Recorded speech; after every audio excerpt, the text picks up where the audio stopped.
கிறிஸ்துவுக்குள் பிரியமான சகோதர சகோதரிகளே, இயேசு கிறிஸ்துவின் இனிதான நாமத்தில் உங்கள் அனைவருக்கும் என் அன்பின் வாழ்த்துக்கள். இன்றைய தினம் உங்களுக்காக கொடுக்கப்பட்ட வேத வசனம் ஆதியாகமம் 6ஆம் அதிகாரம் 8ஆம் வசனம். நோவாவுக்கு கர்த்தருடைய கண்களின் கிருபை கிடைத்தது. ஜான் என்ற ஏழை வாலிபன் ஒரு ஏற்றுமதி நிறுவனத்தில் வேலை செய்து வந்தான். அந்த அலுவலகத்தில் மற்ற பணியாளர்கள் அனைவரும் சரியான நேரத்திற்கு அலுவலகத்திற்கு வருவதில்லை. ஏனோ தானோ என்று இருப்பார்கள். ஆனால் ஜான் சரியான நேரத்திற்கு வருவான். தன் வேலையை சரியாக செய்வான். ஜான் அந்த அலுவலகத்தில் குமாஸ்தா வேலைதான் பார்த்து வந்தான். ஆனால் அந்த அலுவலகத்தின் அனைத்து வேலைகளையும் அறிந்து வைத்திருந்தான். இதனை அந்த ஏற்றுமதி நிறுவனத்தின் முதலாளி அறிந்து வைத்திருந்தார். ஒரு நாள் அந்த ஏற்றுமதி நிறுவனத்தின் முதலாளி அனைத்து ஊழியர்களையும் அழைத்து, துபாயில் நமது நிறுவனத்தின் கிளை ஒன்றை புதிதாக துவங்க இருக்கிறேன்.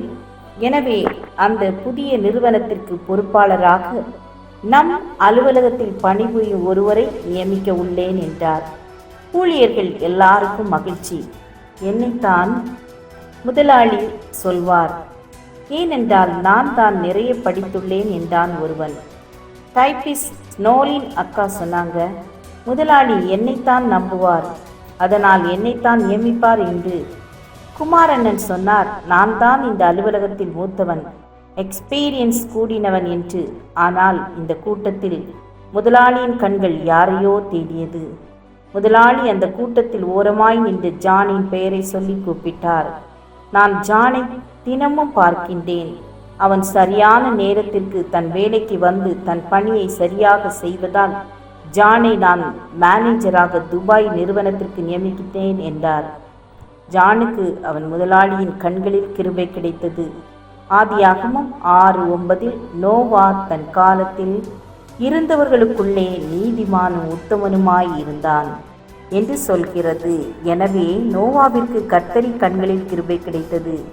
இன்று நாமும் நம் வேலையில் உண்மை உள்ளவர்களாக இருந்தால், நமது அன்றாட பணிகளில் நீதியாய் உத்தமமாய் செய்தால், நமக்கும் கர்த்தரின் அன்றாட பணிகளில் நீதியாய் உத்தமமாய் செய்தால் நமக்கும் கர்த்தரின் கண்களிலும் இந்த பூலோக அதிகாரிகளின் கண்களிலும் தயை கிடைக்கும். ஜெபம் செய்வோம். ஆண்டவரே, நாங்கள் இன்று உத்தமமும் நீதியுமாய் நடக்க எங்கள் ஒவ்வொருவருக்கும் பலன் தாருங்க. உம்முடைய கண்களிலும் பிறர் கண்களிலும் தயை கிடைக்க அனுக்கிரகம் செய்யுங்க. இயேசுவின் நாமத்தில் பிதாவே, ஆமேன் ஆமேன். God bless you.